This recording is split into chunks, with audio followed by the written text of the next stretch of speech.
বাংলাদেশের ক্রিকেট সমর্থকদের নামটা হচ্ছে বেহায়া। বাংলাদেশ কিন্তু 10 নম্বর থেকে 9 নয় নম্বরে উঠেছে আফগানিস্তান। অসাধারণ। বাংলাদেশ ফাইনাল খেলবে, এটা বলার পরে আমার কথা বলার মুড চলে গেছে। Against India we became something else. মানে বাংলাদেশ একে একে শ্রীলঙ্কা, ইন্ডিয়া এবং পাকিস্তানের সাথে হারবে। তুই অন স্ক্রিন আমাকে ইনসাল্ট করলি। আমি ভাই প্রোডিউসার চ্যানেল আমি শো করব না।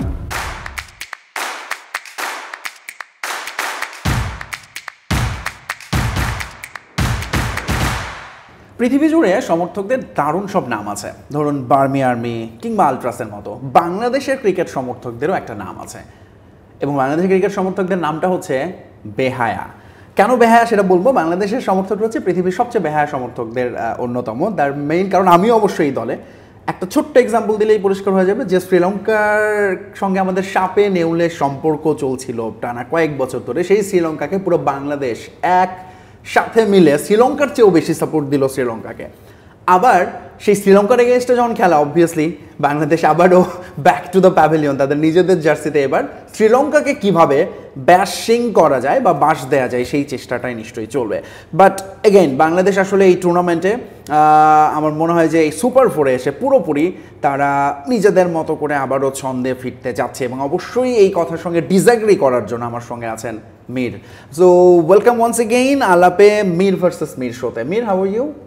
আই এম ফাইন, বাট আপনি না একদম প্রথম লাইনে আলাপের যে আলাপটা সেটা শেষ করে দিয়েছেন, এটা স্বীকার করে যে আপনি বেহায়া। না, অফকোর্স আমি তো আমি বাংলাদেশ ক্রিকেট সমর্থকদের রিপ্রেজেন্ট করছি, এবং আমি শিওর যারা যারা দেখছে তারা প্রত্যেকেই আসলে আমার সঙ্গে আমার মতো বেহায়ারা। হ্যাঁ, মানে আপনিও কি না এটাই বলতে চাইছেন? না, আমি বাংলাদেশের ক্রিকেটের ভক্ত না, এটা তো আমি অলওয়েজ স্বীকার করি। এইটা অবশ্য হ্যাঁ, বাংলাদেশ কিন্তু ওই যে আপনি যেই সামর্থ্য, প্রত্যাশা যা যা কিছু আছে সবকিছুতে পৌঁছে গেছে।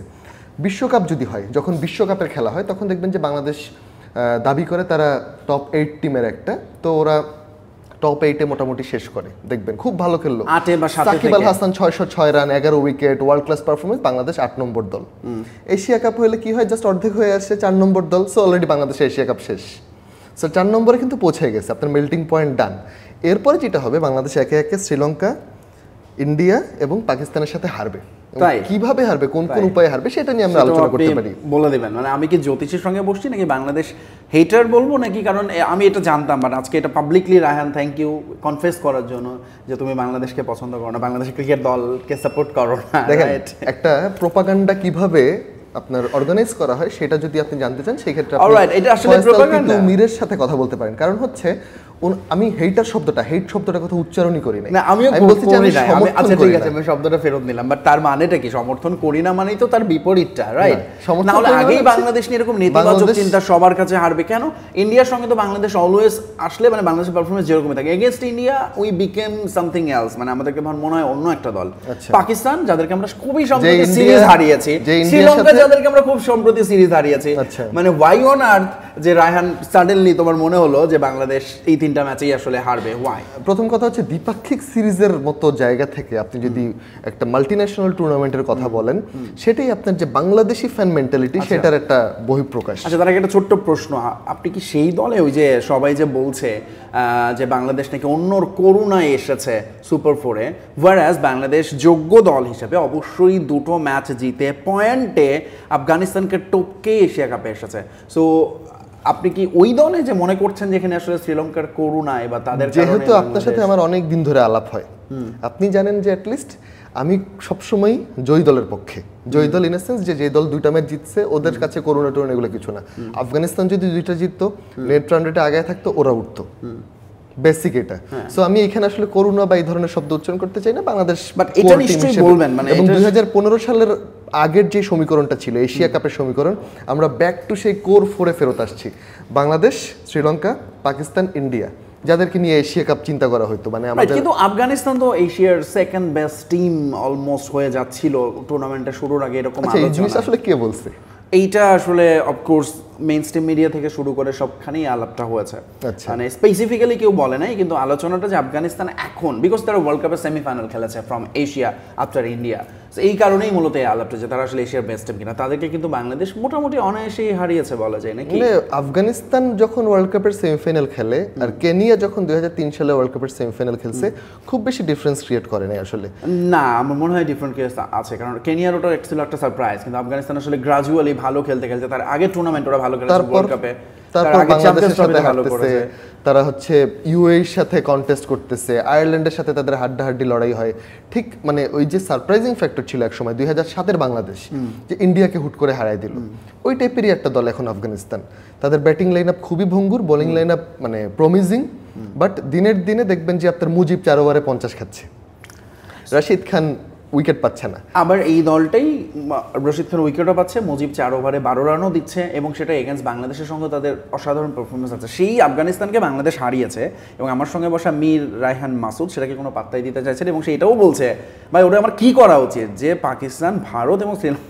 বাংলাদেশের কিন্তু একটা সুখবর আছে বাংলাদেশ ফ্যানদের জন্য, বাংলাদেশ কিন্তু টি-20 র্যাঙ্কিং এ 10 নম্বর থেকে 9 নম্বরে উঠেছে আফগানিস্তান। অসাধারণ, এটা আসলে সুন্দর কথা বলছেন, তালি দেওয়ার মতো একটা ব্যাপার। এটা অবশ্যই 10 থেকে 9, মানে এটা হচ্ছে বাংলাদেশের সাকসেসের যে প্যারামিটার, 10 থেকে 9 ওঠা, 9 থেকে আবার 10-এ নামা। আচ্ছা, 10 থেকে কি একবারে একে আসা যায়? আস্তে আস্তে তো উঠবে, 9, 8, এটাই লেভেলটা, এটা যে 8-এর নিচে 8, 9, 10 এর মধ্যেই থাকবে, তাই না?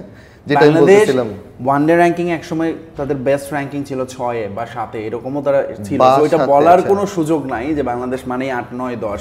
মানে আমি মানে খুবই হতাশ হচ্ছি। আচ্ছা, এখন ম্যাচের হিসাবে আসি। আপনি প্রথমেই বলতেছিলেন যে বাংলাদেশ, শ্রীলঙ্কা, ইন্ডিয়া এবং পাকিস্তানের মধ্যে কয়টা জিতবে বলেন তো একটু? বাংলাদেশ ফাইনাল খেলবে। সো ফাইনাল খেলতে যা যা করা লাগে, আবারও যদি আমি সমীকরণের পথে যাই, তো আমার মনে হয় যে আমাদের জন্য আবারও শ্রীলঙ্কা উইল বি দেয়ার, কারণ লাস্ট ম্যাচটা শ্রীলঙ্কা ইন্ডিয়া, আমার ধারণা সুপার 4 ইকুয়েশন এগুলো কাজে আসবে, এবং তখন আবারও আমরা শ্রীলঙ্কার হয়ে মাঠে নেমে যেতে পারি, বা ইন্ডিয়ার হয়ে হোয়াট এভার, কিন্তু বাংলাদেশ ফাইনালে যাওয়ার খুব ভালো চান্স। বাংলাদেশ ফাইনালে যাওয়ার খুব ভালো চান্স আছে, অবশ্যই আছে। যদি 2টা ম্যাচে বৃষ্টি হয়, বাংলাদেশের 2 পয়েন্ট পাবে এখানে। আরেকটা ম্যাচ যদি বাংলাদেশ কোনোভাবে জিতে যায়, সেটা শ্রীলঙ্কার সাথে হতে পারে, বাট ইন্ডিয়ার পাকিস্তানের সাথে বাংলাদেশ কোনোভাবে ইউএর মাটিতে জিততেছে না, এটুকু আপনি লিখে রাখেন। আচ্ছা, এগেইন মানে আমি আসলে এখানে মনে হচ্ছে যেন খুবই একজন র্যান্ডম ওই যে ফেসবুকের কিবোর্ড যোদ্ধাদের মতো একজন, যিনি বলে না যিনি কি বলে ভাই, ওনার পরিচয় কিন্তু উনি শুরুতেই দিয়ে দিচ্ছে, কারণ উনি একটু আগেই বলছে উনি হচ্ছে বেহায়া। সো একজন বেহায়াই বলতে পারে যে বাংলাদেশ শ্রীলঙ্কা, ইন্ডিয়া, পাকিস্তানের সাথে সুপার 4-এ খেলে। আচ্ছা, আমরা তো আবার এই আলাপে বসবো মির ভার্সেস মিরে, তখন নিশ্চয়ই এটা নিয়ে কথা হবে। নেক্সট এপিসোডে আমরা ফাইনালিস্টকে জেনে যাবো, তো তখন I want to see your face. But রায়হানের কথা শুনে মনে হচ্ছিল যে অনেকেই ফেসবুকে লিখে যে বাংলাদেশের ফাইনালে যাওয়ার এখন একটাই উপায়, বিমানবন্দরের নাম পরিবর্তন করে ফাইনাল রাখা হোক, তাহলে বাংলাদেশ ফাইনালে পৌঁছে যাবে।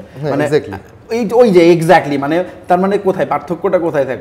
ম্যাচ বাই ম্যাচ আমরা একটু আলোচনা করার চেষ্টা করি। ধর বাংলাদেশ শ্রীলঙ্কার সাথে ম্যাচটা, শ্রীলঙ্কার সাথে এই ম্যাচটা নিয়ে আসলে আমরা বেশি কথা বলার কিছু নেই। শ্রীলঙ্কার সাথে শ্রীলঙ্কাকে বাংলাদেশ সব সময় হারায়, বিশাল ব্যবধানে হেরেছে, বিশাল ব্যবধানে, এবং বাংলাদেশে যদি আপনি মানে টি-20 বিশ্বকাপের খেলা দেখেন 2021 সালে আমার এখনো মনে আছে মোহাম্মদ সাইফুদ্দিন, এই একটা প্লেয়ার নাই, এটা একটা আসার জায়গা বাংলাদেশের জন্য। স্ট্যান্ড বাই আছে অবশ্যই। মোহাম্মদ সাইফুদ্দিন, তিনি হচ্ছে পুরো অলমোস্ট মানে কাছে নিয়ে আসা একটা ম্যাচে একেবারে কিভাবে 24 রান দিয়ে ম্যাচ হারা যায় সেটার একটা উদাহরণ দাঁড় করিয়েছিলেন। তো বাংলাদেশ শ্রীলঙ্কার সাথে হারতেছে মোটামুটি শিওর। ইন্ডিয়ার সাথে ম্যাচে কি হবে আমি বলি, ইন্ডিয়া যদি আগে ব্যাটিং পায়, বাংলাদেশ দেখবেন কিছু মোমেন্ট অফ এক্সিলেন্স ক্রিয়েট করবে, যেটা ওদের হাইলাইটসে থাকবে। তানজিম সাকিব কিছু মোমেন্টস মিলে ম্যাচটা জিতবে, আউটসাইড এই যে ধরেন শুভমন গিলকে আউট করলো, দিন শেষে ইন্ডিয়ার স্কোর হবে ওই স্মাইল সেলিব্রেশন। হ্যাঁ, দিন শেষে স্কোর হবে 20 ওভারে 190, 195 এরকম ইন্ডিয়া ভারতের। হ্যাঁ, এবং বাংলাদেশ ওমানের মতো করে 160-70 করে। So now you are comparing Bangladesh with Oman. হ্যাঁ, বাংলাদেশ ইউএই এর সাথে, বাংলাদেশ ওমানের মতো দল, এইটা বলতে যাচ্ছেন ইনডাইরেক্টলি। ইউএই এর সাথে এই বছর হারছে বাংলাদেশ, ওমানের সাথে হারা খুব একটা কঠিন না।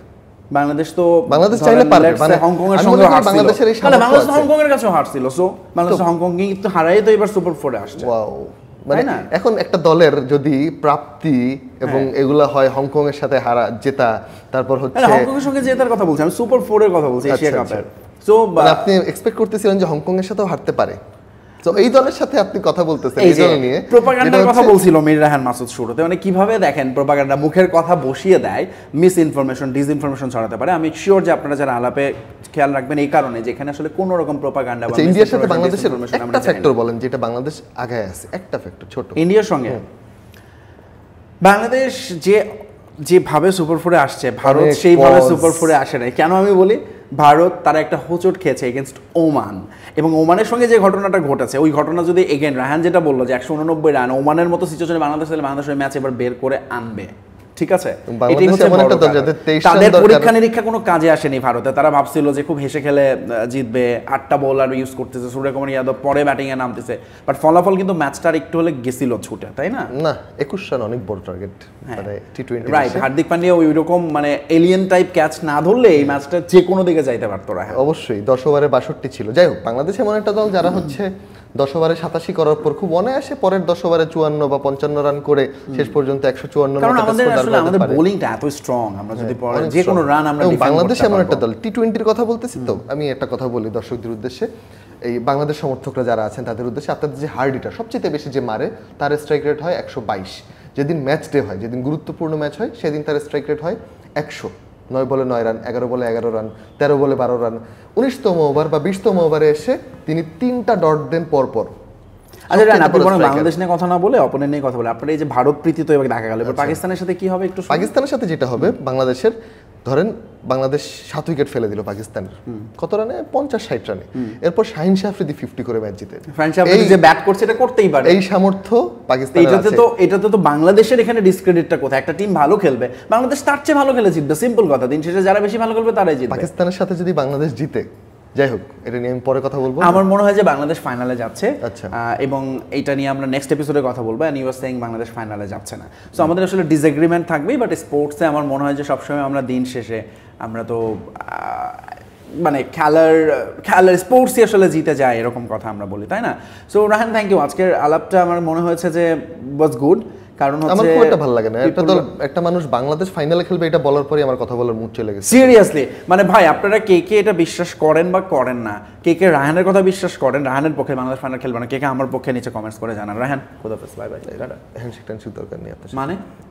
মানে আমি হ্যান্ডশেকে এত বিশ্বাসী না, মানে একটা মানুষ এরকম উইয়ার্ড কথা বলবে, একটা বেহায়া মানুষ যে হচ্ছে পুরোটা সময় আমাদেরকে বলছে যে না তুই অন স্ক্রিন আমাকে ইনসাল্ট করলি, আমি কিন্তু আপনি থেকে তুমি থেকে তুইতে নামছি হ্যান্ডশেকের জন্য, মানে একটা স্পোর্টসম্যানশিপের সামান্য একটা বিষয় ইনসাল্টেড ফিল করলে আসলে কিছু করার নেই। এটা একটা সামান্য বিষয়। আমি একটু স্ক্রিনে কথা বলতেছি, এক্সকিউজ মি। যেটা বলতেছি, আমাদের হচ্ছে ফাইনাল ম্যাচের আগে আবারও দেখা হবে। ফাইনাল ম্যাচের আগে যেই দেখাটা হবে ততদিনে আপনারা জেনে যাবেন যে বাংলাদেশ কিভাবে বাদ পড়ছে, সেই অ্যানালাইসিস আমরা ফাইনাল ম্যাচের আগে যেই দেখাটা হবে সেখানে করব। না আমি আসলে ভাই শোয়ের প্রোডিউসারকে আমার প্রোডিউসার চেঞ্জ করতে হবে। প্রোডিউসার কি বলে দিয়েছে হ্যান্ডশেক করতে হবে, আমাকে প্রোডিউসার বলছে মানে ম্যাচ শেষে তো হ্যান্ডশেক করতে হয় ভাই। টোটালি ভাই প্রোডিউসার চেঞ্জ হলে আমি শো করব না। ধন্যবাদ। আমি তাহলে ফিনিশিংটা দিয়ে দিই। বাংলাদেশের বিদায়টা কিভাবে হচ্ছে, কেমন হচ্ছে সেটা জানাবো হচ্ছে আলাপের পরবর্তী পর্বে, যেটা হচ্ছে মির ভার্সেস মির। আমি জানি না উনি থাকবেন কিনা, থাকলে ভালো, না থাকলেও সমস্যা নেই, আমি একা চালাই নেব। ধন্যবাদ।